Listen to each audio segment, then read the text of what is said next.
দেশি বাইলা মাছ একদম এইমাত্র ধরা হয়েছে, পানি সেচছে। এই যে শুরুর দিকে পানি সেচ হইতেছে, এর ভিতরেই মাছ আসা শুরু হয়েছে। চিংড়ি মাছ পরিষ্কার করে মাছগুলো উঠাতে হবে যাতে ফ্রেশ লাগে। ঠিক আছে, ও বাইলা মাছ, বাইলা মাছ, দেশি বাইলা। এই মাছ আছে, ওই যে মাছ দেখা যাইতেছে। কই কই কই? চিংড়ি চিংড়ি।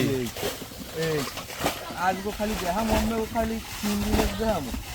একদম বোঝা যায় না যে মাছ আছে এই জায়গায়। এই যায় ভাই, ঝোপঝাড়ের ভিতরেই মাছ। এই বাইলা মাছ। তো জোয়ারবাটার এই খাল সেচার পরে কি অবস্থা দেখেন। এই হচ্ছে মাছের অবস্থা। এই যে সব চিংড়ি মাছ, বাইলা মাছ বা বেলে মাছ। তো এই ঝোপঝাড়ের ভিতরেই মাছ আছে। এই যে খালের এই দিকটা আস্তে আস্তে মাছ ধরে যাওয়া হবে। এদিকে পানি সেচা হইতেছে, এদিকে মাছ ধরা হইতেছে। বাইলা বাইলা মাছ বেশ ভালো পাওয়া যাইতেছে। এই যে 3টে পাওয়া গেছে বাইলা মাছ।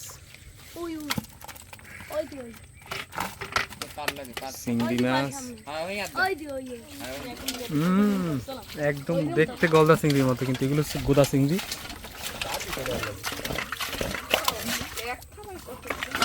সব চিংড়ি মাছ।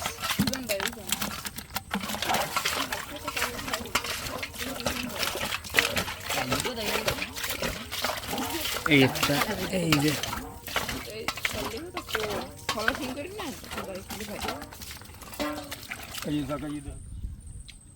জালে কিন্তু মাছাল পাইছো।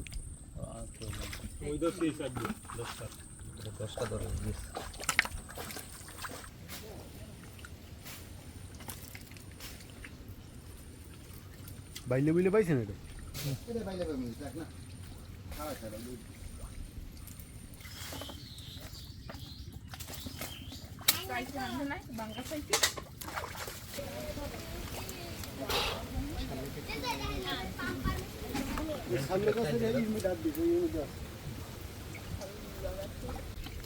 কতগুলো মানে